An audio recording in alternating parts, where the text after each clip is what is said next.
पट्टी कट गया है क्या बहन जी? नहीं नहीं, और इतर से भी आपको करते हैं स्वागत। अरे वाह,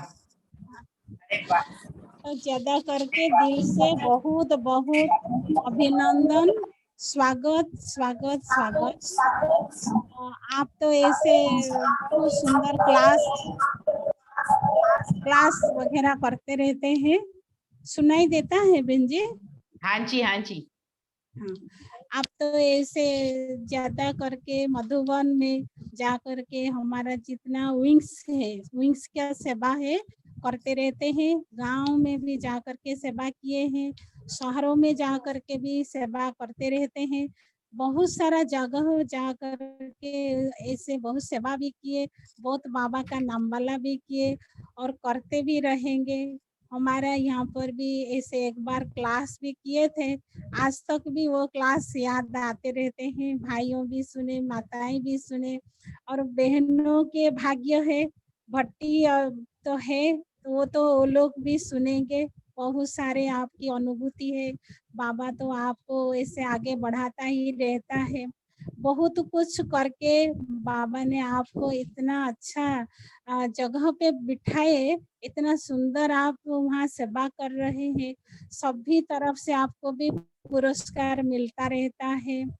तो ऐसे तो सेवा बढ़ता जाता है। आप बहुत गुलदस्ता है, बाबा का प्यारा गुलदस्ता भी है और विशेषताएं भी आपके अंदर बहुत सारे भरे हुए हैं। तो बाबा आपको ऐसा चुने हैं जो नाम वाला करते रहते हैं, तो बहनों को भी पालना देते हैं और बहुत सारा सेवा भी किए हैं। जितना सेवा करते जाते हैं तो उतना बाबा आपको आगे बढ़ाता जाता है। तो आज सभी का ऐसा मौका मिला सभी को, तो आपसे कुछ सुनेंगे भी क्लास वगैरह, अपना जीवन भी बहुत श्रेष्ठ बनाएंगे। जितने भी हमारे बहने हैं आगे बढ़ते रहेंगे, आपसे क्लास ऐसे सुनेंगे जो बहने हमारे समर्पण जैसे होंगे बाबा की सेवा में और आगे के लिए बहुत सुंदर सेवा भी करेंगे। पाठशाला में जितने भी कन्याएं हैं बाबा का जैसा बनेंगे और जितने भी बहनें हैं तो बहुत सेवा करके बाबा का नाम वाला जैसे करेंगे। आप इतना सुंदर अच्छे क्लास कराएंगे सभी को और टॉपिक भी बहुत सुंदर दिए हुए हैं। आप टॉपिक के ऊपर भी बहुत अच्छा समर्पणता के और आगे कैसे समर्पण होंगे और बाबा की सेवा करेंगे, बाबा की सेवा को आगे बढ़ाते रहेंगे, नामवाला करेंगे, ऐसा कुछ प्रेरणा दीजिए, ऐसा कुछ आशीर्वाद दीजिए, वरदान दीजिए जैसे वो लोग पूरा सेवा में लग जाएंगे। ओम शांति। अभी देखेंगे, बहने सारे बैठे हैं बहन जी, जरूर। हाँ अभी हाँ हाँ, बहने सारे हाँ बैठे हुए हैं, देखेंगे। अरे वाह, बहुत सुंदर, बहुत ही अच्छा। सभी कुमारियों को, बहनों को बहुत बहुत मेरा नमस्कार। ओम शांति।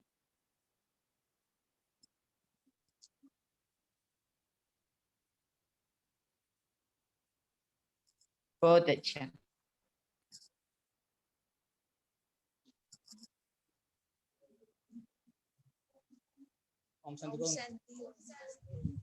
ओम शांति।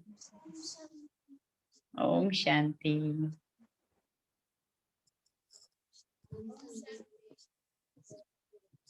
ओम शांति।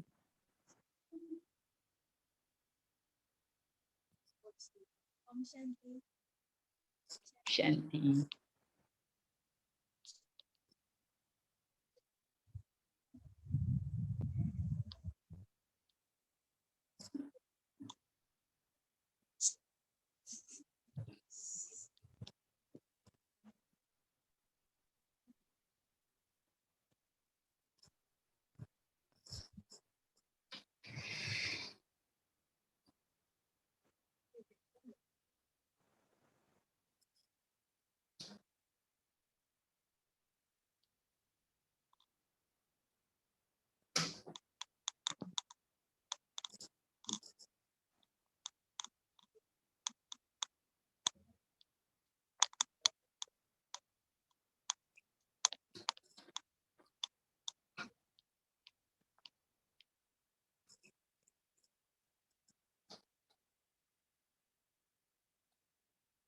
बहुत अच्छा भट्टी का नाम रखा है आपने।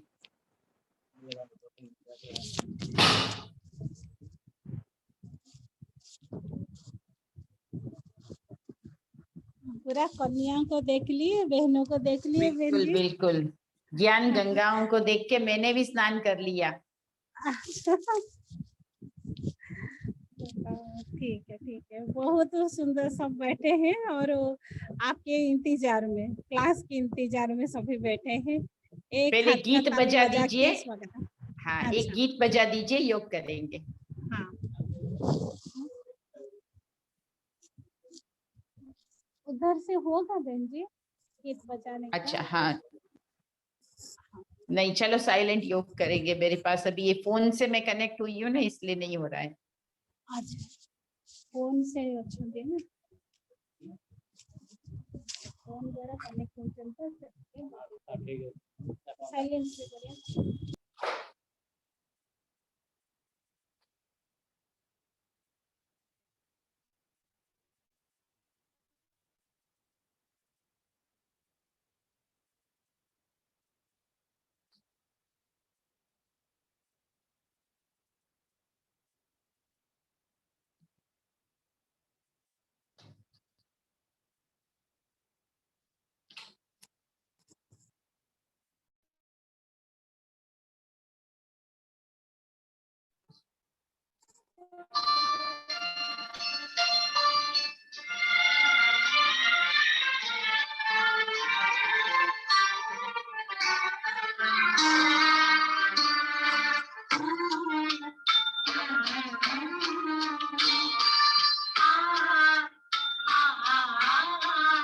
जीवन तुमने दिया है, संभालोगे तुम।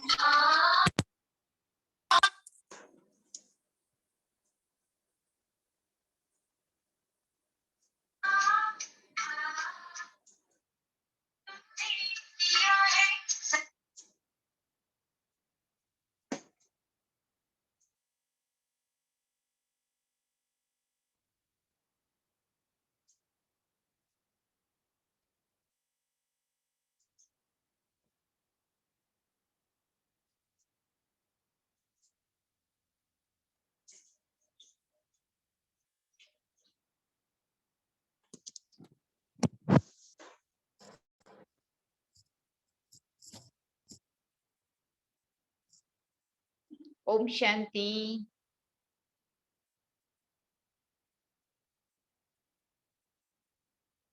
शुरू करें?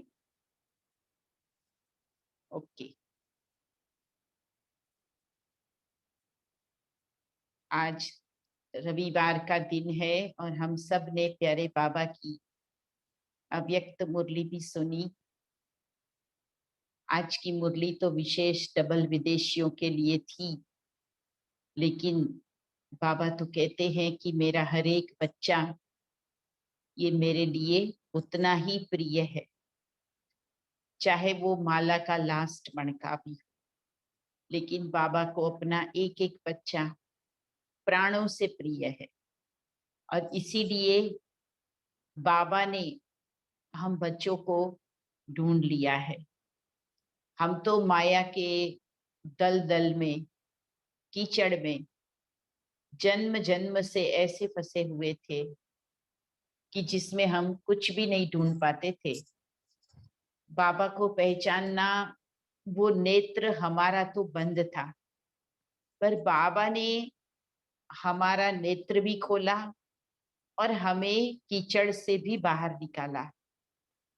ऐसे बाबा की जो मुरली हम आज भी सुने कि जिसमें बाबा ने दिल से जो हम बच्चों को महावाक्य सुनाए, सबको मनन करने के लिए खुराक मिली होगी। क्योंकि मुरली एक ऐसा भंडार है रत्नों का, जिसको जितनी बार भी बाद में भी चेक करो, देखो, सुनो, पढ़ो, उतनी बार वो और अधिक खुशी का, शक्ति का अनुभव कराती है।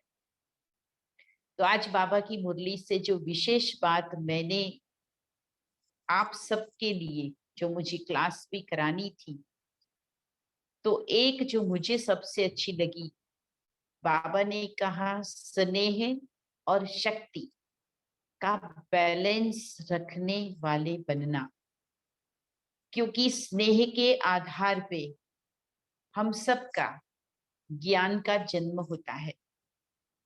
स्नेह हमारे जीवन का आधार बनता है। स्नेह के आधार पे ही हमारी ये ब्राह्मण जीवन शुरू होती है। परंतु उसी स्नेह के साथ साथ अगर हम इस दिनचर्या में, इस जीवन में स्नेह के साथ साथ शक्तिशाली न बन पाए, तो कभी कभी यह यात्रा किसी किसी को कठिन भी लगती है, मुश्किल भी लगती है, क्योंकि शक्ति के बिना जीवन में कुछ भी नहीं।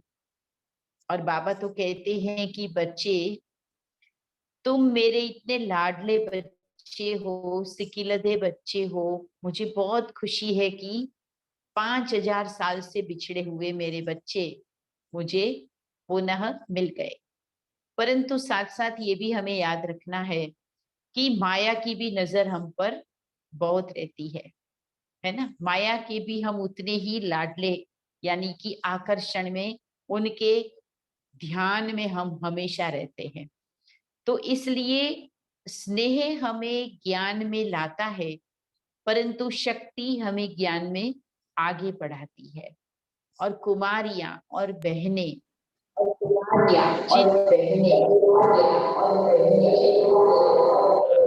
आपकी आवाज डिस्टर्ब हो रही है।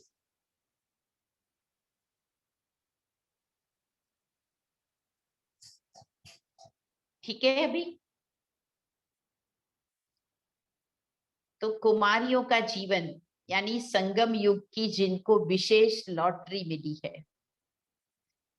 वैसे तो चारों युगों में शायद इतना कभी भी नारी शक्ति को मान सम्मान नहीं मिला।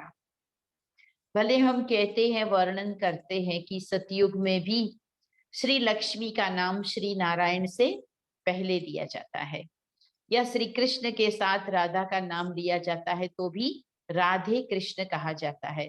लेकिन फिर भी हर युग में शासन चलाना, एडमिनिस्ट्रेशन करना, और हर युग में जिनके हाथ में पावर रहती है, वो पावर का स्रोत तो हमेशा ही पुरुष रहा है। परंतु संगम युग में यह लॉटरी, यह पावर, ये सीट, ये अथॉरिटी बाबा ने हम बच्चों को दी है। तो हम बच्चे, उसमें भी विशेष हम शक्तियां, जिनको आपने नाम ही दिया है ज्ञान गंगाएं, ये कितनी न श्रेष्ठ भाग्यवान है कि जिनके ऊपर ईश्वर की, स्वयं कन्हैया की नजर पड़ी, और उस कन्हैया ने हमें अपनी गोपी बना लिया, अपने रास में शामिल कर लिया। क्योंकि जब तक उसके सिलेक्शन में हम योग्य साबित नहीं होते, तब तक तो बाबा के ज्ञान मार्ग में, मुरली सुनने में हमें कभी भी 2 कदम भी आगे नहीं बढ़ पाते हैं। तो ये असीम गहराई का, ऊंचाई का प्यार और सद्भाग्य, ये हम बच्चों को, हम शक्तियों को प्राप्त है।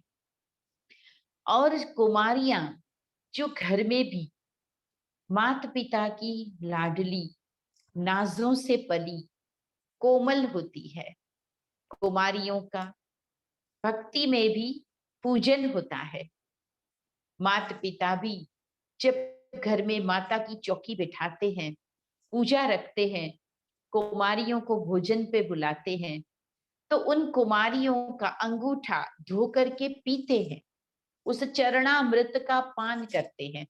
विशेष मैंने गुजरात में तो ये देखा है कि वहां की एक जो देवी की स्थापना घर में करते हैं, तो उस दिन सभी कुमारियों को बुलाते हैं, कहीं 7 कुमारियों को, तो कहीं 21 कुमारियों को, तो कहीं 51 कुमारियों को। और जब उनको बुलाते हैं तो उन एक एक कुमारी को जो यजमान युगल होता है, घर की जो माता और भाई होते हैं, वो एक एक कुमारी का थाली में अंगूठा धोते हैं और उस पांव को धो के उस पानी को अमृत समझकर पीते हैं। पश्चात उनके घर में उनको प्रवेश देते हैं। तो कुमारियों को सदा ही पूजनीय माना गया और बाबा ने तो कुमारियों को पूजनीय बनने की शक्ति प्रदान कर दी। बाबा ने तो हम बच्चों को ऐसा वरदानी बना दिया कि दुनिया आज कितनी ऊंची नजरों से देखती है कि अगर कोई भी कार्य ये ब्रह्मा कुमारी बहनें कर लेगी, इन बहनों को सौंप दिया गया, तो वो काम तो सफलतापूर्वक अच्छे से अच्छा होना ही है। आज कौन सा ऐसा स्थान है जहां पर बहनों ने जाकर सेवा न की हो? क्या तो कोई देश का बॉर्डर हो, आर्मी हो, क्या तो कोई पुलिस की बड़ी बड़ी सी कंपनियां हो, कहाँ तो कॉरपोरेट सेक्टर हो, कहाँ यूनिवर्सिटीज हो, कहाँ तो जेल और अपराधियों के बीच की बात हो या आदिवासियों के बीच की बात हो, पर बाबा ने अपने बच्चियों को हर जगह एक मॉडल के रूप में प्रस्तुत किया और आज हर जगह से आवाज आती है तो यही आती है कि कोई भी कार्य अगर सुंदर से सुंदर सफलतापूर्वक करना है तो इन बहनों को दो। परंतु बाबा को तो परंतु शब्द पसंद नहीं है, परंतु कहना पड़ता है कि उस जीवन की उतनी जो महान भाग्य की बातें हैं वो हमें भी हर समय याद रहती है, क्योंकि चलते चलते अपने जीवन की महानताओं को जब हम बार बार मेमोरी में ताजा करते हैं, तभी वो मक्खन बन के हमें शक्ति देता है। नहीं तो चलते चलते कितनी भी बड़ी से बड़ी अचीवमेंट हो, वो भी साधारण लगने लगती है। परंतु हमें इस जीवन के पल पल में उड़ती कला, चढ़ती कला, उसका अनुभव करना है, यानी कि आगे बढ़ना है। वैसे भी कहते हैं ना, चलती का नाम जिंदगी होती है, रुकने का नाम तो मौत होता है।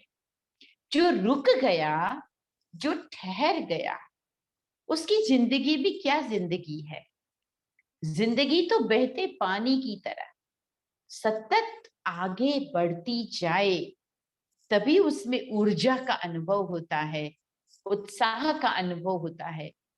तो हम भी अपने जीवन में ज्ञान मिल गया, परमात्मा मिल गया, सर्वश्रेष्ठ राह मिल गई, सर्वश्रेष्ठ परिवार मिल गया, परंतु हम आगे बढ़ रहे हैं या कहीं ठहर गए हैं। कभी कभी होता है ना, खुशी भी मिल जाती है तो ठंडे हो जाते हैं, मिल गया। परंतु बाबा कहते हैं जो भी मिला है ये इस पथ पर एक छोटा सा स्टेशन है, छोटा सा पड़ाव है, लेकिन आपका अल्टीमेट गोल, आपकी अंतिम मंजिल, वो तो अभी मिलनी बाकी है। और वो अंतिम मंजिल है संपन्नता। सर्वगुण संपन्न श्री कृष्ण को जब हम देखते हैं, कितना मनोहारी चेहरा, जिसे देखते ही सबके चेहरे पर भी एक निर्दोष पवित्र खुशी का हास्य आ जाता है, स्माइल आ जाती है, आनंद मिल जाता है। तो वो इतना ज्यादा खुशी से संपन्न है कि वो अपनी संपन्नता को वाइब्रेट कर रहे हैं, आसपास फैला रहे हैं। हमारा अल्टीमेट गोल वही संपन्न स्थिति है। ये तो सभी मानते हैं ना? मानते हैं तो जरा हाथ हिला दीजिए। ऐसा तो नहीं कि हम कहेंगे ब्रह्मा बाबा श्री कृष्ण बनेंगे, मम्मा राधा बनेगी, हम तो कहाँ इतने बनने वाले हैं, नहीं। हम सब का एक ही अंतिम लक्ष्य है और वो है संपन्नता। किन किन बातों में संपन्नता? गुणों में संपन्नता, सर्वगुण संपन्न कहते हैं ना। फिर सभी कलाओं में भी पूर्णता, यानी कि जीवन को सुचारू बनाने में, चलाने में जितनी भी खूबियां चाहिए, चाहे वो खूबी शारीरिक हिम्मत की हो, शारीरिक बल की हो, बुद्धि की हो, अच्छी आदतों की हो, अच्छी वाणी की हो, सभी प्रकार की खूबियां, जिसको बाबा ने कहा है 16 कला संपूर्ण, उनमें भी हमें संपन्नता लानी है और मर्यादाओं में भी संपन्न बनना है। कहीं से भी हमारे जीवन के घड़े में जो बाबा हमें संपन्नता का अमृत दे, लीक नहीं हो जाए, इसके लिए मर्यादाओं का विशेष ध्यान देना है। होता क्या है, आज की दुनिया को देखो, दुनिया एक तरफ तो चांद तक पहुंच गई, मंगल ग्रह तक पहुंच गई, अवकाश की बुलंदियों को छूने लगी, अणु से भी सूक्ष्म परमाणु, परमाणु का भी विघटन कर लिया, इलेक्ट्रॉन, प्रोटॉन, न्यूट्रॉन को खोज लिया, गॉड पार्टिकल तक पहुंच गए, ब्लैक होल्स की जानकारी मिल गई। परंतु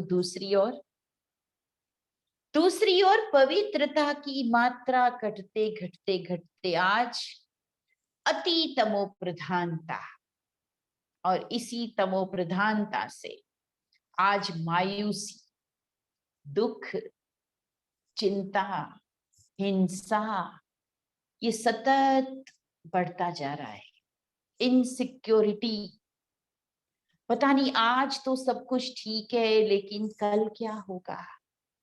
इनसिक्योर है आज का मानव, चांद तक पहुंच गया परंतु कल का पता नहीं है, अगले घंटे का पता नहीं है क्या हो जाएगा।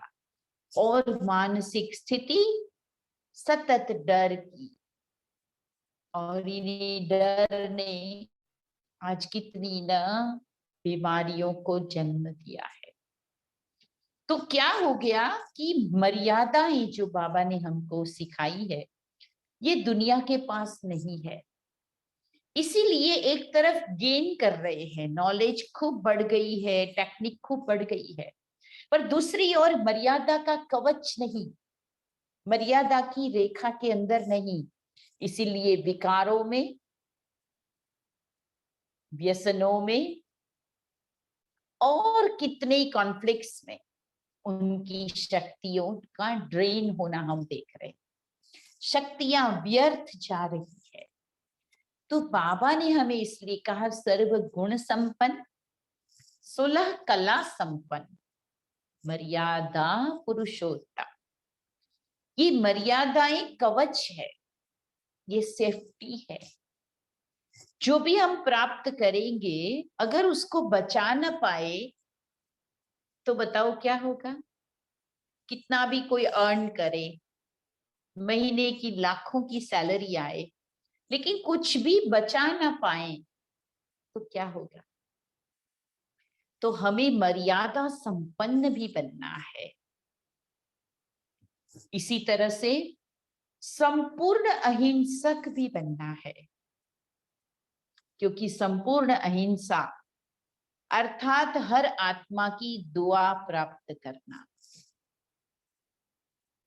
हर आत्मा की दुआ, प्राणी मात्र की दुआ, और उसके लिए मेरी तरफ से मुझे किसी को भी दुख नहीं देना है। ये हमारा अल्टीमेट गोल है, संपूर्ण अहिंसक।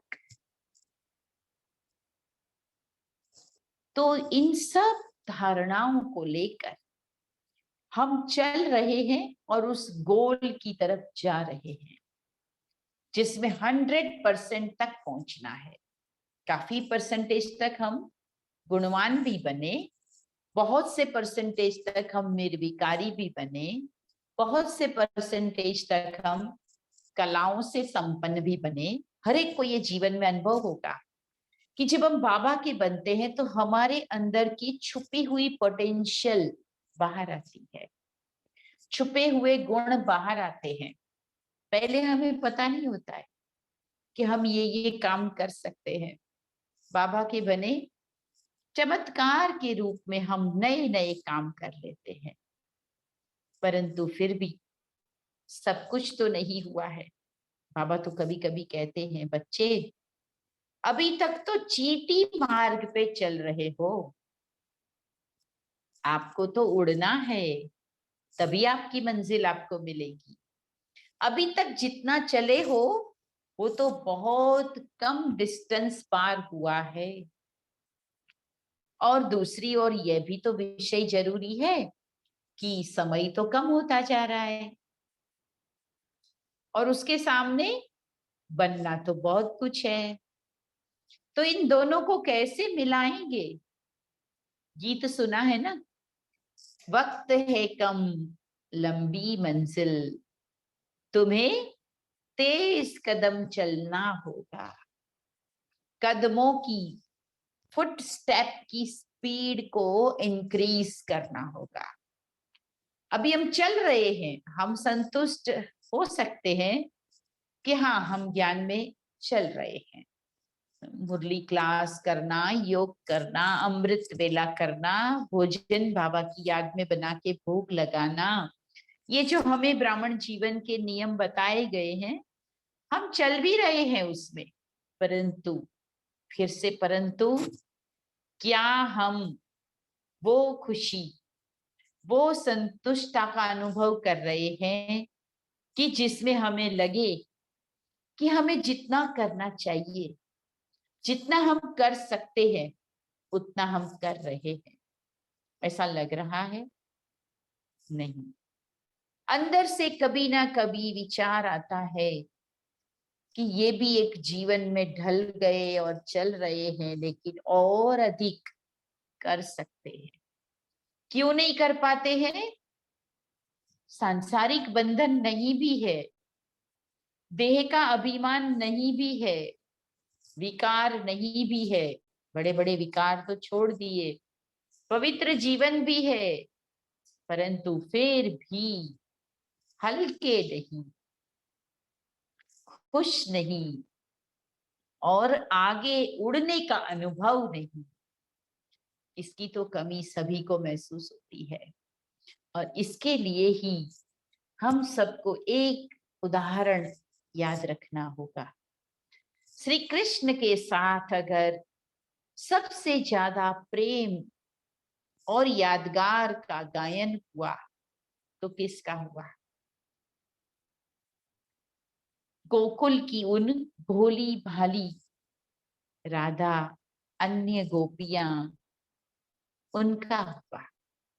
जब भी कृष्ण का नाम आता है, उनकी पटरानी का नाम साथ में नहीं आता, उनके राज्य का नाम साथ में नहीं आता, उनके माता पिता का नाम साथ में नहीं आता, उनके कुल का नाम सरनेम भी साथ में नहीं आता, लेकिन राधा का नाम आता, गोपियों का नाम आता, महाराज की यादगार सामने आती। कारण क्या? क्योंकि सच्चा प्रेम जोड़ा उन गोपियों ने और यादगार में भी कृष्ण की साथी बन गई। यादगार भी अमर हो गया प्रेम से। ज्ञान बुद्धि से समझने का हो सकता है, परंतु जीवन बनाना है तो केवल बुद्धि से नहीं, सच्ची दिल से। और दिल प्यार का स्थान होता है, प्यार का उद्भव दिल में होता है। तो वो दिल मेरा बाबा संग जुड़ गया, तब मेरी भी यादगार अमर हो गई, क्योंकि ये दिल का रिश्ता है। दिल और दिमाग में बड़ा अंतर है। दिमाग कहता है मुझे जो चाहिए वो मिलना चाहिए, और दिल कहता है मुझे जो मिलना चाहिए था वो मिल गया। दिमाग कहता है कि मैं जो भी सोचूं वो हो जाए, तभी मेरा विश्वास भगवान पे होगा कि मैंने जो मांगा वो भगवान ने दिया। दिमाग ये कहता है। दिल कहता है भगवान ने मुझे वही सब कुछ दिया है जो मेरे लिए जरूरी था। वो मेरे बारे में सब कुछ जानता है, इसलिए वो सब कुछ वही देता है जो मेरे लिए अच्छा है। तो दिल संतुष्टता का अनुभव कराता, दिमाग प्रश्नों में ले जाता। दिमाग गणित सिखाता है, दिल समाधान देता है। तो वो दिल जिसने ईश्वर में दे दी उसका यादगार बना। बाकी दिमाग वाले तो दुनिया में भी बहुत हुए हैं। जो अक्रूर जी कृष्ण को लेने के लिए गोकुल में गए थे मथुरा से, वो अक्रूर जी महाज्ञानी थे, बहुत समझदार थे, वेद शास्त्रों के पाठी थे। लेकिन जब वो वहां गए, पहले तो उनको भी ये था कि मैं सबसे समझदार हूं, इसलिए मैं श्री कृष्ण को लेने जा रहा हूं। पर जब वहां गए और उन्होंने गोप गोपियों का प्रेम देखा, राधा का प्रेम देखा, उन्होंने कहा मेरा जितना भी ज्ञान है, जितना भी मेरी समझ है, वो सब तो शून्य हो गई। पाया तो इन्होंने है, अपनाया तो इन्होंने है, मैंने तो कुछ भी नहीं पाया। वो समझ गए प्यार ही वो चीज है जो ईश्वर को भी अपना बना लेती है। प्यार नहीं तो अपनापन नहीं।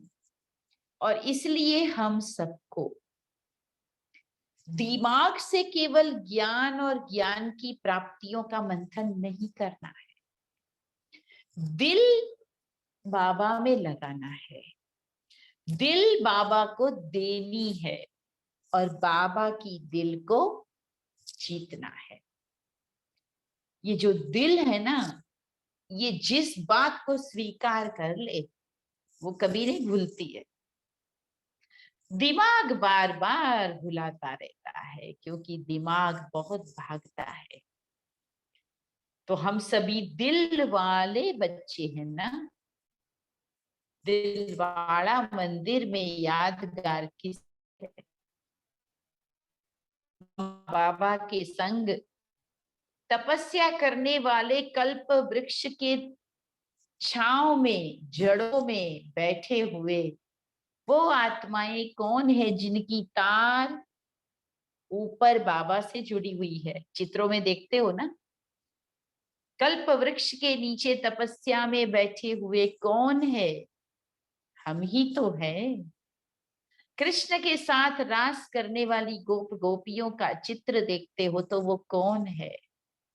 हम ही तो है। और वो मेरा स्वरूप मुझे संपूर्ण बनाना है, क्योंकि मुझे संपन्नता को पाना है। तो संपन्नता के लिए संपूर्ण पुरुषार्थ, और संपूर्ण पुरुषार्थ के लिए संपूर्ण समर्पण। इस समर्पण शब्द से आजकल कईयों को थोड़ा सा डर लगता है। कितने जीवन को एंजॉय कर रहे हैं ना, धारणाओं में तो चल रहे हैं ना, बाबा की सेवा भी तो कर रहे हैं ना, बाबा को मिलने जाना, बाबा के घर में जाना, बाबा का कार्य करना, तन मन धन लगाना, ये तो अच्छा लगता है। पर जहां समर्पण शब्द आता है वहां थोड़ा सा दिल डरती है।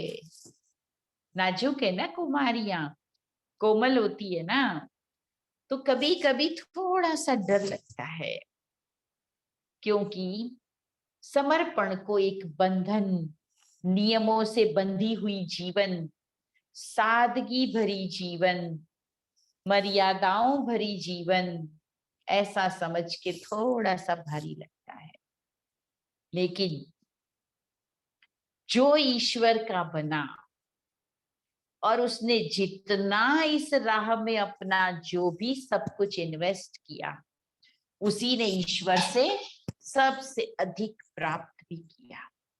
अगर इन्वेस्टमेंट कम तो बिजनेस में आउटपुट में प्रॉफिट भी कम। अगर कोई अच्छा बिजनेस मिल जाता है जिसमें फुल प्रॉफिट की गारंटी है, तो मनुष्य खुद का तो सब कुछ इन्वेस्ट करता ही है, लेकिन दूसरों का धन लेकर के उसका भी इन्वेस्ट करता है, क्योंकि इस बिजनेस में प्रॉफिट होने की गारंटी मिल गई। तो फिर जितना ज्यादा डालेंगे उतना ही अधिक प्रॉफिट मिलेगा। डालने में ही, इन्वेस्ट करने में ही थोड़ा थोड़ा किया तो बिजनेस की लाइन तो बहुत अच्छी है, परंतु प्रॉफिट भी थोड़ा ही मिलेगा। तो परमात्मा के साथ ही ये जीवन, इसमें प्रॉफिट की गारंटी तो पूरी है ना। बताओ सभी बहनें, भगवान से सौदा करने में प्रॉफिट तो पूरा है ना, किसी का नुकसान तो नहीं हो सकता। भगवान से कोई वफादारी की कमी तो नहीं हो सकती, कभी धोखा तो नहीं हो सकता है ना। ये तो विश्वास है ना, पक्का बिजनेस है ना। हाथ खड़ा कर दो, जरा हाथ खड़ा करके बताओ सभी को, भगवान से सौदा करने में 100% प्राप्ति की तो गारंटी है ना। जब ये गारंटी 100% है, यस, सभी हाथ खड़ा कर रहे, मुझे दिखाई दे रहे हैं सभी। यस यस यस, देखो बाबा देख रहा है, मेरे पीछे बाबा है, बाबा देख रहा है? तो ये जो हाथ उठा रहे हो कि ये मार्ग जो बाबा कहते हैं सच्चा सौदा, सच्चे सौदे का मार्ग है ये। और इस सच्चे सौदे के मार्ग में मुझे अपना इन्वेस्टमेंट कितना करना चाहिए, ये आज अपने आप से पूछना। अगर एक पौधा लगाते हो और अगर उसको पानी नहीं पिलाते हो तो वो पौधा भी पनपता नहीं है, जल्दी से बड़ा नहीं होता। हमारे यहाँ तो राजस्थान में बरसात भी नहीं होती, उसको पानी पिलाना ही पड़ता है। तो आप अपने जीवन रूपी पौधे को लगा रहे हो, ये सैपलिंग लग चुका है सतयुग के लिए। तभी हम सब ने कहा मेरा बाबा। जिसने भी मेरा बाबा कहा उसका सैपलिंग लग गया, वो सतयुगी डाली उसकी जमीन में लग गई। लेकिन पानी भी तो पिलाना पड़ेगा ना, एफर्ट्स तो करने पड़ेंगे ना। और वो एफर्ट्स क्या है, आज बाबा ने मुरली में कहा एक ग्रुप को मिलते समय कि सच्चे परवाने कौन होते हैं, जो फिदा होते हैं। और कुछ परवाने ऐसे होते हैं जो दूर दूर से ज्योति को, शमा को देखते हैं और दूर दूर से चक्कर लगाते हैं। वो अंदर उसके पास आने में, नजदीक आने में डरते हैं। तो उसकी प्राप्ति क्या होगी? वो प्राप्ति भी जो नजदीक वाला परवाना करता है ना, वो वाली प्राप्ति तो नहीं हो सकती है। पूरा प्रकाश तो प्राप्त नहीं होगा अगर आप ज्योति से दूर रहोगे। आप सबको पता होगा, एक बिरबल की खिचड़ी की कहानी है, सुनी है आप लोगों ने? मैं आज आपको थोड़ी सुना देती हूँ। अकबर के दरबार में बिरबल एक बहुत ही बुद्धिमान मंत्री हुआ करता था और उसकी हर बात राजा को भी बहुत अच्छी लगती थी, क्योंकि वो बहुत बुद्धिमान था। कैसी भी समस्या हो उसका समाधान कर देता था और उसके कारण वो हमेशा ही राजा का प्रिय था। परंतु राजा का प्रिय था तो दूसरे जो दरबारी होते थे, जो दूसरे मंत्री होते थे, उसको बड़ी आंखों में खटकता था। ईर्ष्या करते थे दूसरे सभी मंत्री, क्योंकि ये राजा का इतना प्रिय मंत्री हो गया था, वजीर हो गया था। तो सभी कोई ना कोई कारण लगाकर और राजा को बिरबल से नाराज करना, दूर करना, उसकी कोशिश करते थे। तो ऐसी ही कोई बात हो गई थी और राजा से बिरबल को नाराज करते रहते थे। एक बार राजा ने एक कंपटीशन रखा, एक चैलेंज रखा। राजा एक बार देख रहा था कि मेरे महल के थोड़ी दूरी पर एक तालाब है और उस तालाब में से महल भी दिखाई देता है। तो जो भी कोई तालाब में स्नान करता है उसको महल की रोशनी भी दिखाई देती है। एक बार राजा को विचार आया कि सर्दी का, ठंडी का दिन है और ठंडी के दिन में अगर इस तालाब में कोई नहा सके तो ये तो बहुत बड़ी चैलेंज थी। तो एक बार कहा कि चलो मैं पता करता हूँ मेरे राज्य में ऐसा भी कोई है। तो उन्होंने एक ऐलान किया कि सर्दी की, ठंडी की रात में, पूनम की रात नहीं, अमावस्या की रात, अमावस्या की रात में और ठंडे पानी में जो रात भर तालाब में खड़ा रहे और वो सवेरे जीवित निकल के आए तो राजा उसे इनाम देगा, जो मांगेगा वो देगा। चैलेंज तो बड़ा खतरनाक था, क्योंकि पौष मास की, महामास की ठंड खूब ज्यादा होती है और उसमें सारी रात पानी में खड़े रहना और सवेरे जिंदा निकलना है। पर एक गरीब व्यक्ति था, उसको पैसों की भी बड़ी जरूरत थी। बोला वैसे भी जिंदा नहीं रहूंगा तो भी क्या फर्क पड़ेगा, मैं एक बार चैलेंज को एक्सेप्ट करता हूँ। वो चैलेंज एक्सेप्ट करके गया और रात भर खड़ा रहा। सैनिकों ने देखा, हाँ ये रात भर खड़ा था और सुबह निकल के आया, जिंदा था और राजा के दरबार में पेश हुआ। तो राजा को लगा अरे ये तो भी कुछ भी मांग सकता है, ये तो चैलेंज को एक्सेप्ट करके जीत भी गया। तो राजा ने कहा कि अच्छा एक बात बताओ, तुम रात भर अमावस्या की ठंडे पानी में रात भर खड़ा रहा, तो तुम रात भर क्या सोचता था, क्या किया तुमने खड़े खड़े, तुम्हारे मन में क्या चल रहा था? वो बेचारा भोला भाला था, उसने कहा कि मैं क्या करता, मैं तो खड़ा था, बस आपके महल की लाइट दिखाई दे रही थी, उस लाइट को देखते हुए, दिए को देखते हुए मैं खड़ा रहा और सुबह हो गई और मैंने आपकी चैलेंज को पूरा कर दिया। तो राजा के मन में इनाम देने का मन नहीं था। तो राजा ने कहा अच्छा तो ये बात है, तुमने मेरे महल की रोशनी को देखा, दिए को देखा और उसकी गर्मी तुमको मिली और उस गर्मी को तुमने पाया, इसीलिए तुम खड़ा रहा। बाकी इसमें तुम्हारा कोई रोल नहीं था, ये तो सारा मेरे महल की रोशनी के कारण तुमको गर्मी मिली, तो तुमको इनाम नहीं मिलेगा क्योंकि तुमने चीटिंग किया। अरे वो तो देखता रह गया कि इतना कठिन, मुश्किल वाला टास्क मैंने किया और राजा मुझे इनाम नहीं दे रहा, पर राजा तो राजा होता है। तो वो उदास होके चला गया। लेकिन राजा का जो ये मंत्री था, वजीर बिरबल, वो बड़ा न्यायी था, उसको ये बात अच्छी नहीं लगी। उसने कहा महाराज आपको ऐसा नहीं करना चाहिए, बेचारा गरीब आदमी है, उसको आपको इनाम देना चाहिए। परंतु वो बोला कि नहीं, वो तो रोशनी की गर्मी से खड़ा था, उसने मेरी चैलेंज का पालन नहीं किया। राजा ने नहीं माना, बिरबल उदास हो गया और उसने सोचा कि अभी राजा को ज्यादा तो बोल नहीं सकते हैं, बड़े होते हैं, पर मैं इनको पाठ जरूर सिखाऊंगा। तो दूसरे दिन वो राज दरबार में आया ही नहीं।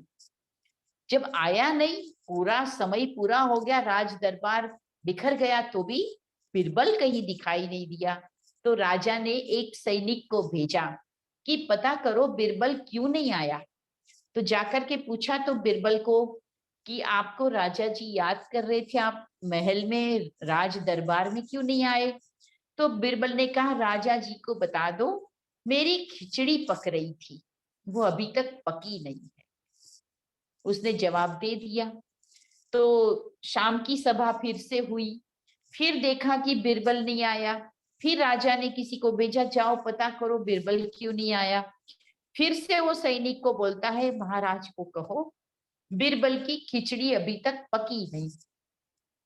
राजा को बड़ा आश्चर्य हुआ कि सवेरे से खिचड़ी पक रही है, शाम हो गई और बिरबल कहता है अभी तक खिचड़ी नहीं पकी। राजा खुद चल के आया, क्योंकि उसको भी बिरबल के बिना अच्छा नहीं लगता था। तो जैसे ही आया तो बिरबल कहाँ है, तो कहा आओ आओ महाराज, आप कैसे मेरे घर पे पधारे, पधारो पधारो। तो कहा बिरबल, मैं देखना चाहता हूँ कि ऐसी कैसी तुम्हारी खिचड़ी पक रही है जो सवेरे से पकी और अभी तक नहीं पकी, दिखाओ मेरे को। तो कहता पधारो देखो। तो क्या किया था, जमीन पे थोड़ा सा गोबर का और लकड़ी का आग जलाई थी, वो तो जमीन पे थी।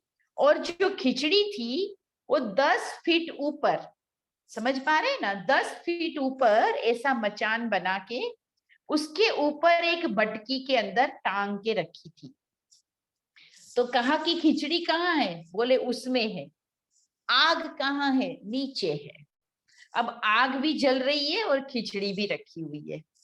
राजा ने कहा, अरे बिरबल, तुम इतना बुद्धिमान व्यक्ति हो और तुम ये तो सोचो कि आग तो नीचे जल रही है और खिचड़ी तो 10 फीट ऊपर है, ऐसे कैसे पकेगी।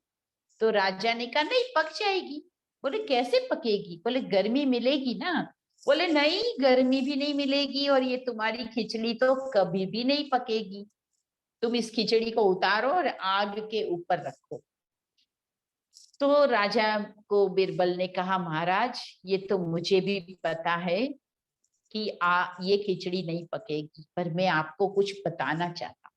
बोले क्या, बोले अगर 10 फीट दूर इस मटकी को गर्मी नहीं मिल सकती तो फिर उस गरीब व्यक्ति को तालाब में खड़े खड़े आपकी महल की रोशनी से गर्मी कैसे मिल सकती है। आप जब तक उसको क्षमा नहीं करोगे, जब तक उसको वापस बुला के इनाम नहीं दोगे, तब तक तो मैं आपके महल में आऊंगा नहीं, आपके दरबार में आऊंगा नहीं। तब राजा ने कान पकड़ा, बोला सही बात है, मेरे मन में लालच आ गया था, मुझे इनाम नहीं देना था, इसीलिए मैंने ऐसा बोला। तुम्हारी बात बिल्कुल सही है और आज के बाद मैं कभी ऐसा किसी के साथ नहीं करूंगा। तो ये तो खिचड़ी की कहानी है, पर हम लोग भी ज्ञान की खिचड़ी पका रहे हैं। हमारी खिचड़ी भी कहीं दूर तो नहीं और आग कहीं थोड़ी थोड़ी तो नहीं। अगर तेज योग अग्नि नहीं होगी, जिसको आज बाबा ने कहा बाबा के समीप रहो, दूर रहोगे तो रोशनी कम मिलेगी, गर्मी कम मिलेगी, ताकत कम मिलेगी। तो हमें दूर दूर के परवाने बन के चारों ओर घूमना नहीं है, हमें बहुत समीप रहना है, सब कुछ इन्वेस्ट करना है। मेरा हर सेकंड बाबा के लिए, मेरा हर संकल्प बाबा के लिए, मेरा हर श्वास बाबा के लिए। तब जाकर के मैं फुल इन्वेस्ट करूंगी तो मुझे फुल आउटपुट मिलेगा। नहीं तो बिरबल की खिचड़ी की तरह हम कहेंगे मैं ज्ञान में चलती हूँ, पुरुषार्थ करती हूँ, मैं बन जाऊंगी, मैं एक दिन तो जरूर संपूर्ण बन जाऊंगी, पर बनते ही नहीं है, क्योंकि दूर दूर से देख रहे हैं, योग लगा रहे हैं, सेवा कर रहे हैं, पर बाबा का बनकर संपूर्ण जीवन समर्पित कर और जो सेवा होती है, जो प्राप्ति होती है, जो बाबा कहते हैं कि मेरे दिल में जो रहता है, मेरी दिल रुबा बनता है, उसको दिल तख्त पर और भविष्य में राज तख्त पर बैठने को मिलता है। तो ऐसा कहीं हम भी ऐसा तो नहीं कर रहे हैं कि ज्ञान में चल रहे हैं, पुरुषार्थ कर रहे हैं, ऐसे अपने मन को राजी कर, नहीं। अब समय बहुत कम है और बहुत चैलेंजिंग टाइम है, जो हमें ये कहता है कि अब सीरियस और सिंसियर बनो। अब अलबेलेपन का समय नहीं है। बाबा ने कहा है संपूर्ण निर्विकारी बनने में बच्चे 5 बड़े बड़े विकारों को तो छोड़ देते हैं, काम, क्रोध, लोभ, मोह, अहंकार। ऊपर से ये बड़े बड़े विकार तो छूट जाते हैं, लेकिन छोटे छोटे विकारों के बच्चे बहुत सारे अभी तक अंदर बैठे हैं, जिसमें बाबा ने 2 मुख्य विकार कुमारियों के समय कहा।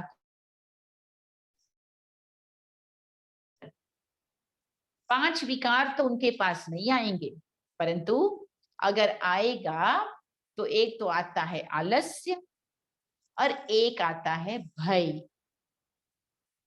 और कभी कभी तीसरा आता है ईर्ष्या। आता है ना बहनों? अगर कोई आगे बढ़ गया तो दूसरे को थोड़ा सा लगता है दीदी तो इनको ही आगे करती है, मैं कब आगे बढ़ूंगी। कभी कभी भय लगता है, पता नहीं आगे चलकर क्या होगा, कैसे चलेंगे, भय। और जो रोज आ जाता है, विशेष अमृत वेले आ जाता है, योग के समय आ जाता है, वो है आलस्य। तो ये जो छोटे छोटे विकार है ना, ये अभी तक गए नहीं है, और ये छोटे छोटे सुराख, छोटे छोटे छेद हमारी नाव को डुबोने के लिए भी सक्षम है। हम ये ना सोचे कि मुझे बड़े बड़े विकार तो मैंने छोड़ दिए हैं, बस थोड़ा सा अमृत वेले उठने में आलस आता है, थोड़ा सा सेवा में आलस आता है, थोड़ा सा समर्पित जीवन में डर लगता है। ये डर क्यों लगता है? ये डर लगता है क्योंकि मन को, दिल को बाबा में जोड़ा नहीं है। वो दिल का फेथ बाबा से जुड़ा नहीं है। वरना जिसका साथी हो भगवान, उसे क्या रोकेंगे आंधी तूफान। क्या लौकिक वाले, क्या अलौकिक, क्या कोई प्रकार का डर नहीं लग सकता। अरे मेरे सामने बातें तो वही आएंगी ना जो मेरे जन्म जन्म के हिसाब किताब पूरे करने की होगी, और वो पेपर है। पेपर जब तक सामने आएगा ही नहीं तो मैं पेपर दूंगी कैसे और पास कैसे हो जाऊंगी। अगर पास आउट होना है तो पेपर देना है, और पेपर खुशी खुशी से देना है, स्टडी करके देना है, कॉन्फिडेंट होकर के देना है। कोई मैटर ही नहीं रखता है। एग्जामिनेशन खुशी का दिन होता है, क्योंकि after the examination we will be free. जब तक पेपर आएगा नहीं तो वैकेशन कैसे मिलेगा, फ्री कैसे होंगे, स्टडी खत्म कैसे होगी। और पेपर तो आना है तो घर में भी आएगा, मम्मी से भी आएगा, पापा से भी आएगा, दोस्तों से भी आएगा, बहन भाई से भी आएगा, क्योंकि वो तो मेरी डेस्टिनी है, वो मेरी किस्मत में है, मेरे पार्ट में है, तो वो तो कहीं भी आएगा। लेकिन अगर वो पेपर मैंने भगवान के ऊपर समर्पित होके दिया तो वो पेपर तो मुझे तो पता ही नहीं चलेगा और कैसे बाबा की शक्ति से पार हो जाएगा। छत्र छाया के नीचे रहेंगे तो न माया की धूप, न माया की आंधी, कुछ भी हमें परेशान नहीं करेगी। हम तो छत्र छाया के अंदर है। सारी दुनिया तो आंधी तूफानों में, माया के, प्रकृति के तूफानों में उलझी हुई है, लेकिन देखो हम बाबा के बच्चे दिन दुनी रात 4 गुनी प्रगति कर रहे हैं। न परिस्थितियों का डर है, न बीमारियों का डर है, न कोई माया का डर है, और न ही मनुष्यों का डर है। शिव शक्तियां बनकर बाबा की बच्चियां देखो मैदान में चल रही है, क्योंकि साथी हमारा सर्वशक्तिमान है। तो समर्पित जीवन उसके लिए कहा जाता है जिसने भगवान को अपना पति परमेश्वर मान लिया, हाथ पकड़ लिया जिसने भगवान का, उसकी नाव तो पार होगी होगी। अरे उसकी तो पूंछ पकड़ने वाले भी पार हो जाते हैं। मैं तो पार होंगी होंगी, लेकिन जिसने भी मुझे फॉलो किया, जिसको भी मैंने गाइड किया, ब्रह्मा कुमारी बनकर, टीचर बनकर जिसकी मैंने लाइफ बनाई, वो भी पार हो जाएगा। और जब मैं किसी की नाव को, किसी की जीवन को मैं पार कराने वाली बनी, तो मेरी जीवन तो और भी अधिक दुआओं से भरपूर, और भी अधिक शक्तिशाली, और भी ऊपर चली जाएगी। तो ये जो आज की मानवता को जरूरत है, वो है सच्चे मार्गदर्शकों की। आज की भटकी हुई मानव पीढ़ी को सच्चे राजयोगी शिक्षकों की जरूरत है। आज चारों ओर जितनी हॉस्पिटल की जरूरत नहीं है, जितनी स्कूल कॉलेज की जरूरत नहीं है, उतनी जरूरत है बाबा के अधिक से अधिक ज्ञान के सेंटर्स की। क्योंकि यही ज्ञान है जो सबको मुक्ति और जीवन मुक्ति देगा। यही ज्ञान है जो सबको शांति देगा, सद्गति देगा। इसी ज्ञान को तो जन जन तक पहुंचाना है। तो हम बाबा को अपना जो एक एक क्षण देते हैं, इस बुद्धि को भी समर्पित करते हैं। तो बाबा हमसे कुछ लेता नहीं है, लेकिन अनेक आत्माओं की जो सेवा हम करते हैं, हमारी अपनी झोली दुआओं से भर जाती है। और ये दुआएं दवाई से भी बड़ा काम करती है। मैंने अपने जीवन में अनुभव किया है, आपको अनुभव की भी बात बताना चाहूंगी। जब मैं राजस्थान में आई तो शुरू में ही मुझे यहाँ थोड़ा स्ट्रगल था, सेवाएं कम थी, तो बहुत मेहनत करने का, भाग दौड़ करने का बहुत उत्साह था। करती रही, पर 2-3 मास के अंदर बीमार पड़ गई। ऐसी बीमार पड़ गई कि ट्यूबरक्लोसिस हो गया, टीबी। और ट्यूबरक्लोसिस भी 3rd लेवल का हो गया, MDR टीबी। और मुझे डॉक्टर ने कहा आप दवाइयां शुरू करो।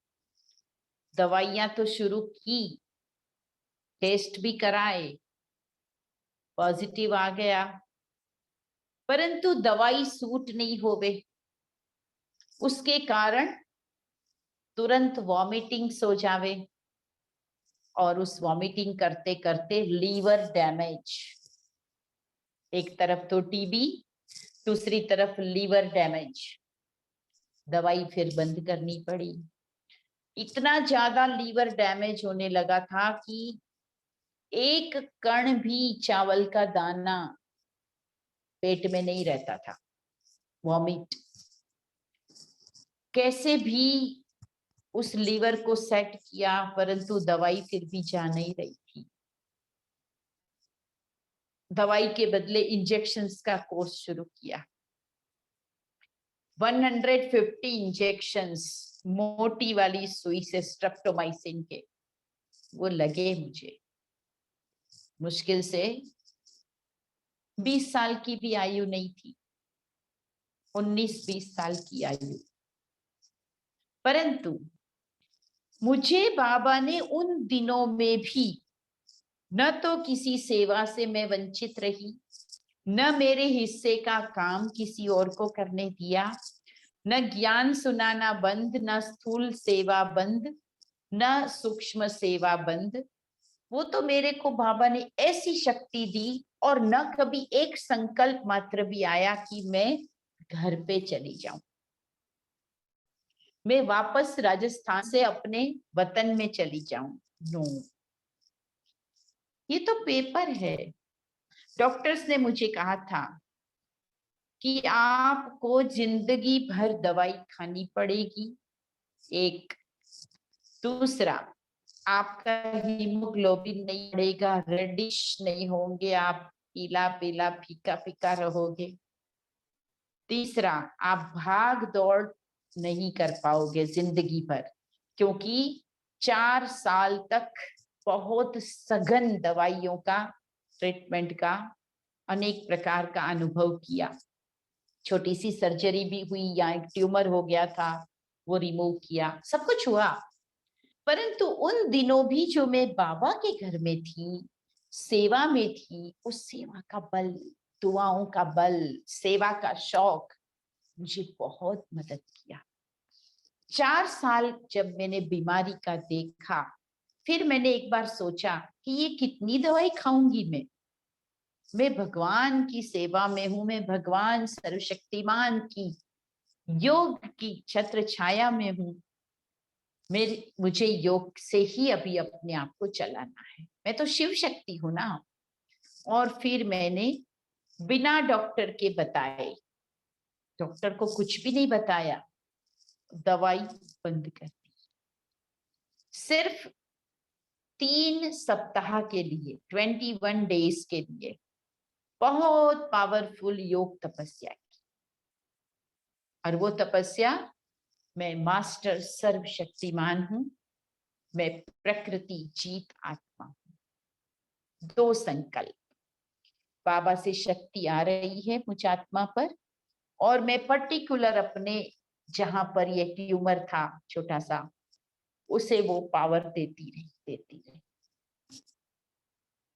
केवल 21 डेज, और उसके बाद बिना डॉक्टर के कंसल्ट के मैंने सब दवाई को छोड़ दिया। वो दिन और आज का दिन, उसको हो गया अभी तो 25-28 इयर्स पहले की बात है ये तो।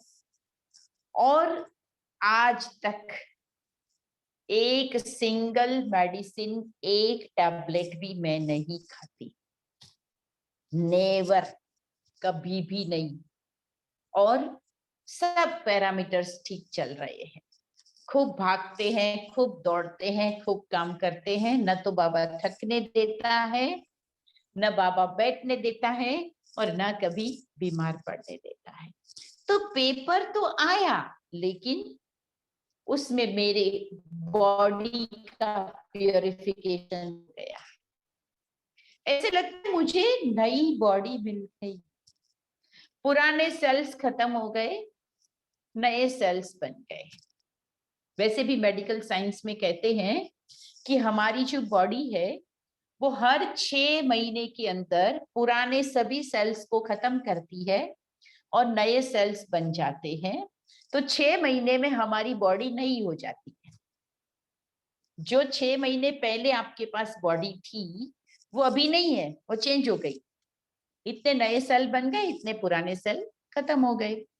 इसीलिए हम जब कोई नया बाबा का बच्चा बनता है तो हम उसको क्या कहते हैं कि आप ज्ञान में 1 साल तक चलो, सब धारणा 1 साल तक पक्की करो, चाहे वो प्याज लहसुन छोड़ना है, ब्रह्मचर्य की धारणा है, रोज क्लास करने की धारणा है, बाहर का खान पान नॉनवेज छोड़ने की धारणा है, सब धारणा 1 साल तक। तो हम उसको बाबा मिलन में ले जाते हैं, क्योंकि जो भी पेट में गया 6 महीने के अंदर अंदर वो पूरा खत्म, नई बॉडी बनना शुरू, और फिर 6 महीने के बाद तो बिल्कुल बच्चा।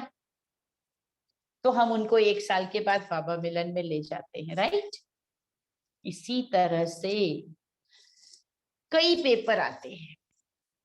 ये तो एक बीमारी का पेपर, अन्य भी छोटे बड़े पेपर आते हैं, आए गए।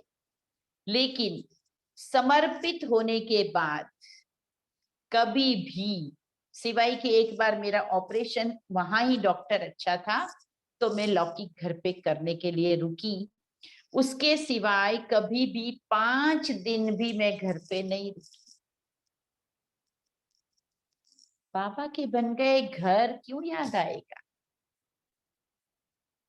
तो ऐसा मीठा बाबा जब छत्र छाया दे रहा है तो उस छत्र छाया में बस आलस का त्याग कर, डर का त्याग कर, ईर्ष्या द्वेष से परे रहकर फोकस्ड होकर चलो। वो सब कुछ देखता है। मेरी एक एक, आज भी बाबा ने मुरली में कहा, बच्चे आपके उमंग उत्साह भरे एक एक संकल्प बाबा के पास पहुंचते हैं। तो जब उसको सब कुछ पता है, मैं क्या हूं, मुझे क्या चाहिए, मैं कैसा बनना चाहती हूँ, मैं क्या कर सकती हूँ, क्या मेरे में अच्छा है, क्या मेरे में कमियां है, उसको सब कुछ पता है। उसके साथ में जुड़ गई, मुझे क्या चिंता करनी है? ना कोई चिंता, ना कोई गम, देगा बाबा, खाएंगे हम, कोई चिंता नहीं। इतनी अच्छी career, Brahma Kumari life means the best profession of your life. इतना अच्छा कैरियर कहाँ बनेगा जहां न चिंता है, ना गम है, न कंपटीशन है, ना ईर्ष्या है, खुशियां ही खुशियां है। तो ऐसे आदर्श जीवन की हम सभी को बहुत बहुत वैल्यू होनी चाहिए। और मैंने एक चीज नोट की थी कि अगर बाबा का बन के रहना, एक सेकेंड,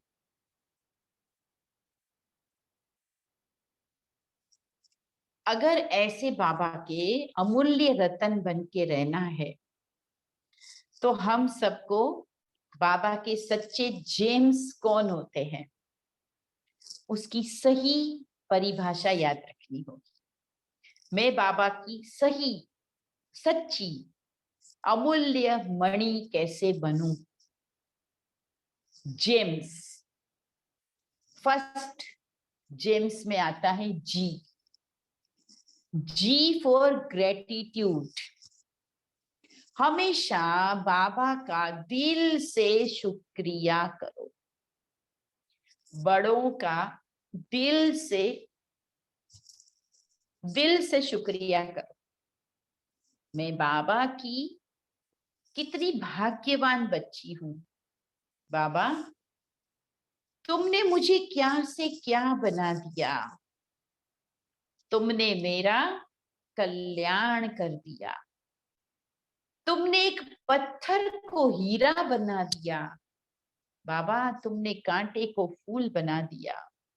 सोचो दुनिया वालों की जिंदगी क्या है, कुछ भी नहीं है, नथिंग, और हमारी जिंदगी भरपूर है। तो वाह बाबा वाह।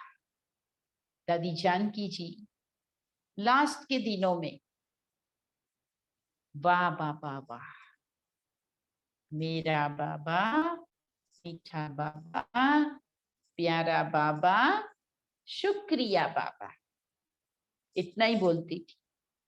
3 बार ओम शांति, मैं कौन, मेरा कौन, मुझे क्या करना है, कहती थी ना। आपको पता है जानकी दादी सभी दादियों में से सबसे ज्यादा बीमार रही। सेवा भी सब प्रकार की, लेकिन बहुत बीमार पड़ती थी दादी। कई बार तो दादी को पलंग से नीचे उतार के सुला दिया कि अब दादी जी नहीं बचेंगे। इस तरह का भी बहुत बार अनुभव हुआ दादी को। लेकिन आज देखो, सभी दादियों से सबसे लंबी उम्र तक कौन चला? 104 साल तक, लास्ट महीने तक जिन्होंने सेवा की, दादी जान की। क्योंकि उन बीमारियों ने उनको रोका नहीं, पर वो वाह बाबा वाह करती रही, बाबा का गुण गाती रही। जीवन में कुछ भी हो, बाबा कहते माया भी आवे, विघ्न भी आवे, तब भी बोलो वाह बाबा वाह, हिसाब किताब पूरा हो रहा है, वाह बाबा वाह। तो ये जो ग्रेटिट्यूड की भावना, बाबा ने मुझे क्या दिया, ये जेम्स बनना है, बाबा की अनमोल मणि बनना है, तो फर्स्ट धारणा जरूरी है। तो जी फॉर ग्रेटिट्यूड। दुनिया में भी कहते हैं attitude for gratitude is the best. हमारा एटीट्यूड क्या होना चाहिए, जिसने भी हमें रास्ता दिखाया, जिसने भी हमें गाइड किया, जिसने भी हमें हेल्प किया, जिसने भी हमें कोर्स कराया, जिसने हमें जन्म दिया, जिसने हमें किसी भी प्रकार का कोई भी मुसीबत में साथ दिया, सबके प्रति बहुत ग्रेटिट्यूड की भावना रखो। सबसे ज्यादा तो उपकार बाबा का है, अन्य भी कई विशेष आत्माओं का हमारे ऊपर उपकार होता है, उसको कभी नहीं भूलना। Second, E for emotional stability. अगर हम इमोशनली भावनात्मक रूप से स्टेबल रहते हैं, कुछ भी हो जाए बार बार हलचल में नहीं, कभी ऊपर कभी नीचे, कभी खुश कभी दुखी, कभी क्या, इस तरह से हलचल में नहीं आते, स्टेबल रहते हैं, तो वो स्टेबिलिटी मुझे आगे ले जाती है। बड़ों को भी किसके ऊपर फेथ होता है पता है? जो खुशी में, दुख में, चिंता में समान रहता है। दिन हो, रात हो, भूख हो, प्यास हो, निंदा हो, स्तुति हो, जो समान रहता है, उस पर विश्वास बढ़ता है। जरा जरा सी बात में छुई मुई नहीं बनना है। ये नाजुक नेचर होती है हमारी। किसी ने अप्रिशिएट किया तो तुरंत खुश हो जाते हैं, किसी ने थोड़ा सा पॉइंट आउट किया, तुम्हारी ये कमी है, तुमको इतना हंसना नहीं चाहिए, तुमको ऐसा बोलना नहीं चाहिए, तुमने ऐसा किया वो गलत था, कोई पॉइंट आउट करेगा तुरंत उससे कट जाएंगे, उदास हो जाएंगे, दुखी हो जाएंगे। नो, बाबा ने कहा है निंदा हमारी जो करे मित्र हमारा सोई। अगर कोई अच्छी बात के बावजूद भी निंदा करता है, पॉइंट आउट करता है, टोकता है, रोकता है, वो मेरा परम मित्र है। जो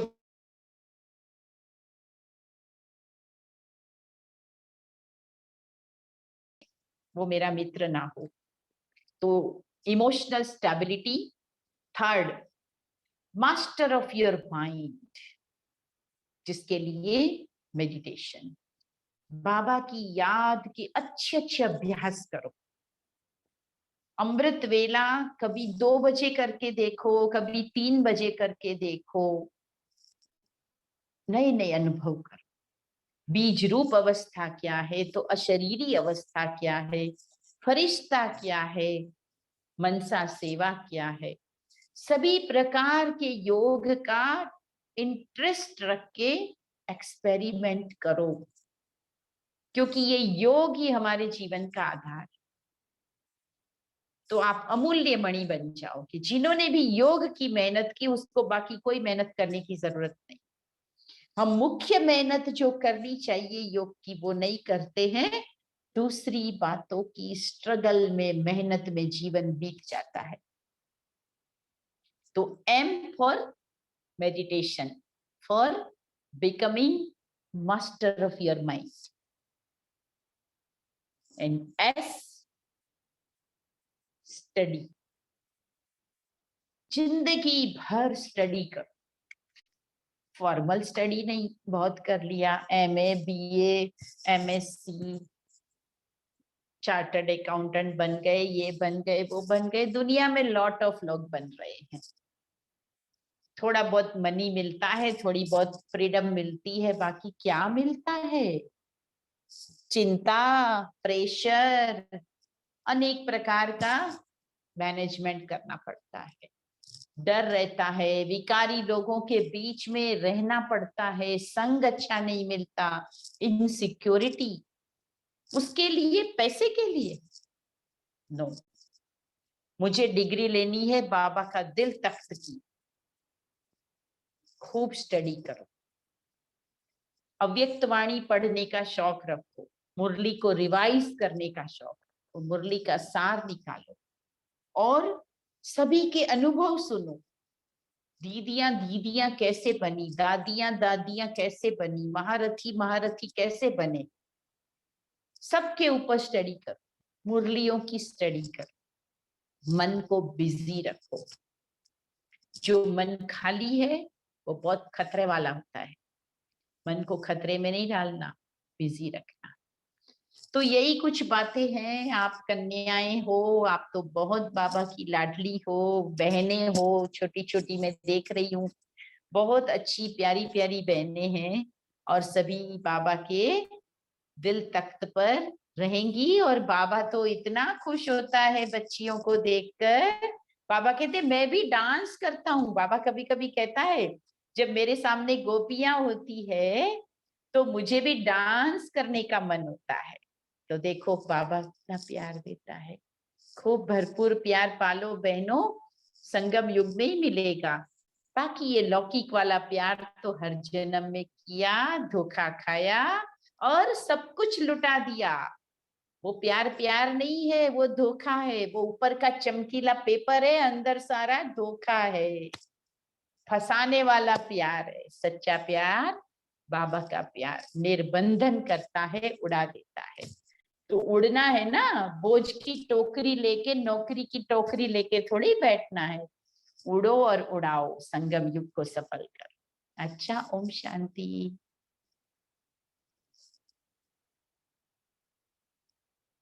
बेंची आपका म्यूट है, अनम्यूट कीजिए, आपकी आवाज नहीं आई। हाँ अभी आई। हम शांति आवाज जी जी जी हाँ, आ रहे। बहुत सुंदर, अच्छा, बहुत बहुत बहुत सुंदर। कन्याओं को, बहनों को बहुत अच्छा लगा। आपकी क्लास इतना उड़ने वाले हैं, मेरा और निश्चय में पक्का समर्पण वाला है। इसलिए दिल से बहुत बहुत आपको धन्यवाद। और हमारे बहनें सब निमंत्रण देते हैं, बहन जी जैसे भी हो करके यहाँ आइए, हमको और रिफ्रेश कीजिए। ऐसे तो अभी महामारी का ये सब था, ये सब चला जाएगा। जरूर आपके लिए स्पेशल प्रोग्राम रखेंगे। आप आएंगे, सब कन्याओं को, बहनों को बुलाएंगे और यहाँ पर बहुत अच्छा भर्ती करेंगे। सभी जरूर, आपको हमको भी आना निमंत्रण दे। अच्छा लगेगा, आएंगे। एक बार ब्रह्मपुर तो आए थे, लेकिन आपके पास खास आएंगे। अच्छा ठीक है, बहुत सुंदर अनुभव भी बताए, बहुत सुंदर। और बहनें भी हमारे बहुत खुश हुए। बाबा को ऐसा बनना है, बाबा का जो समर्पण बाबा के में हो जाए और वो बहुत नामवाला करेंगे बहनें। और वो हमारी बहनें और वो कन्याएं बहुत नामवाला करेंगे। बहुत बहुत दिल से आपको बहुत बहुत धन्यवाद। आपको थैंक यू, आपने इतनी सारी शक्तियों से, बहनों से मुझे मिला दिया। मुझे भी बहुत अच्छा लगा। और आप सभी भी मधुबन आएंगे तो हमारे यहाँ राजस्थान में भी सेंटर्स पे सब जगह चक्कर लगाना, घूम के जाना। जरूर जाएंगे, जरूर जाएंगे। ओम सब शांति। कन्याएं बहुत बहुत दिल से खुशी है। ओम शांति। अभी योग करेंगे थोड़ा, ठीक है। हाँ।